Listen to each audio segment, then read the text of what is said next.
अस्सलाम वालेकुम। मैं हूं हकीम मोहम्मद साजिद फ़ारूकी और आज की वीडियो में भी कुछ गलत फहमियों का इजाला करने के साथ साथ ज़रूरी मालूमात मैं आप तक पहुंचाना चाहूँगा, क्योंकि मेरा ऐसा मानना है कि दुरुस्त मालूमात के मिलने से इंसान का आधा प्रॉब्लम तो वैसे ही ख़त्म हो जाता है। और आज हम जो इशू डिस्कस करने जा रहे हैं, पीनस का श्रिंक हो जाना या उसमें ख़ास का सूकड़ जाना। बहुत से मर्दों को इस परेशानी का सामना करना पड़ता है। मुमकिन है आप भी ऐसी बेचैनी की कैफियत में हो या इन फ्यूचर कभी आपको ऐसे सर्कमस्टेंसेस का सामना ना करना पड़े। तो ये मुफीद वीडियो ज़रूर देखते रहिए, क्योंकि मेरा ऐसा मानना है अगर आप इन बातों को समझ लेते हैं आप इस प्रॉब्लम से बच सकते हैं। अगर इस प्रॉब्लम में मुब्तला हैं तो यकीनन आप इससे निजात हासिल कर सकते हैं। उज़्व खास के सिकुड़ने की बहुत सी वजूहत हो सकती हैं। उनमें से एक बहुत बड़ा फैक्टर है एजिंग। उम्र के बढ़ने के साथ साथ हर किसी को नहीं, अक्सर लोगों को इस कंडीशन का सामना होता है कि उज़्व में सुकेड़ पैदा होना शुरू हो जाता है। और इसकी रीज़न ये है कि आर्टरीज में खून की नालियों के अंदर चिकनाई की तहें जमना शुरू हो जाती हैं।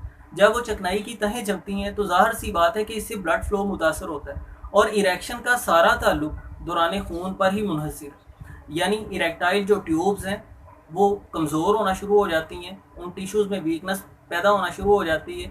जब खून अपनी पूरी कुव्वत के साथ उसमें मखसूस में नहीं पहुंचता तो वो इरेक्शन का तनाव जो है वो कम होना शुरू हो जाता है। इस सूरत हाल से बचने के लिए सब्जियों और फलों का ज़्यादा इस्तेमाल करना बहुत ज़रूरी है, क्योंकि सब्जियों और फलों के अंदर नाइट्रिक ऑक्साइड वाफर मिकदार में पाया जाता है, जो ब्लड वेसल्स की रिपेयरिंग करता है। उनके अंदर जो ब्लॉकेजेस वगैरह होते हैं उनको ख़त्म करता है, जिससे ब्लड सर्कुलेशन बेहतर रहती है। और अक्सर ये कंडीशन का सामना उन लोगों को करना पड़ता है जो गोश्त वगैरह का ज़्यादा इस्तेमाल करते हैं, जिनमें यूरिक एसिड कोलेस्ट्रॉल वगैरह ज़्यादा होता है। तो ऐसे लोग भी अगर गोश्त खोरी को लिमिटेड करें और सब्जियों फलों का ज़्यादा इस्तेमाल करें, स्पेशली अदरक और लहसुन का ज़्यादा इस्तेमाल करें, तो वो इस सूरत हाल से बच सकते हैं। दूसरी इसकी बहुत बड़ी रीज़न है ओबेसिटी, मोटापा। मोटापे से उज़्व सिकुड़ता नहीं है, लेकिन ऐसा फील होता है कि जैसे उज़्व सिकुड़ रहा है। उसकी वजह यह है कि उज़्व मखसूस जो पीनस है वो अंदर अब्डोमिनल वाल से शुरू होता है, यानी बाहर जो एरिया हमें नज़र आ रहा है वो मतलब यहाँ से शुरू नहीं हो रहा, बल्कि वो अंदर इस पॉइंट से शुरू हो रहा है।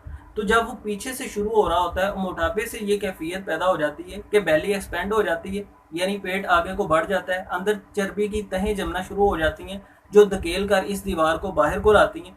जैसे जैसे हमारी बेली बाहर को आती है, यानी पेट ज़्यादा बाहर को फैलना शुरू हो जाता है, उस तरह उज़्व हमें बाहर से थोड़ी जिसामत का नज़र आना शुरू हो जाता है। तो इसका इलाज ये है कि मोटापे को कम किया जाए। वज़न को कम करने के सिलसिला में जो बुनियादी उसूल है वो ये होता है कि अपनी इनटेक को कम किया जाए, यानी कैलोरीज कम अंदर लेकर जाएं और ख़र्च ज़्यादा कैलोरीज करें। यानी रोज़ाना की बुनियाद पर एक्सरसाइज करें, वॉक करें और ऐसी ग़िज़ाएँ इस्तेमाल करें जिनमें फ़ाइबर ज़्यादा पाया जाता है, क्योंकि ज़्यादा फाइबर वाली ग़िज़ाएँ इंसान को सैर जल्दी कर देती हैं और उनमें कम कैलोरीज पाई जाती हैं। अलगर्ज मोटापे को कैसे कम किया जाए इस पर मैं तफसीली लेक्चर दे चुका हूँ, आप मेरे चैनल पर वो देख सकते हैं। तीसरी इसकी बहुत बड़ी रीज़न जो है वो है स्मोकिंग। स्मोकिंग के साथ भी ब्लड वेसल्स को बहुत नुकसान पहुंचता है, और ख़ास तौर पर पीनस की जो ब्लड वेसल्स होती हैं, जो उसमें आर्टरीज होती हैं, वो तो इंतहाई ज़्यादा हसास और बारीक बारीक होती हैं। तो स्मोकिंग के साथ जिसम में ऐसे केमिकल्स जाते हैं जो कि ब्लड वेसल्स को नुकसान पहुंचाते हैं, उससे ब्लड का फ्लो कम हो जाता है। दौरान खून के कम होने के साथ, स्लो होने के साथ इरेक्शन भी कम हो जाती है और उज़्व सिकुड़ता हुआ महसूस होता है। ज़ाहिर सी बात है कि इसका हल ये है कि स्मोकिंग को छोड़ दिया जाए।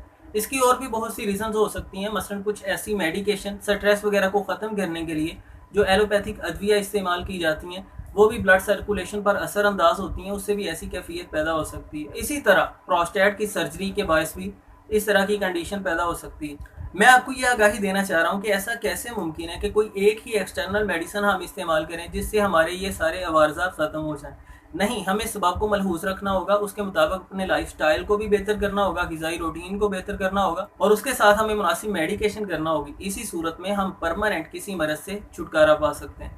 उम्मीद करता हूँ कि ये वीडियो आपके लिए मुफीद साबित हुई हो। वीडियो को लाइक कीजिए, अपनी फ़ीडबैक दीजिए, और अगर चैनल पर नहीं है तो सब्सक्राइब ज़रूर कीजिए, ताकि जब भी मैं कोई इन्फॉर्मेटिव वीडियो अपलोड करूँ आप उसे मिस ना कर पाएँ। मिलते हैं नेक्स्ट वीडियो में। अल्लाह हाफ़िज़।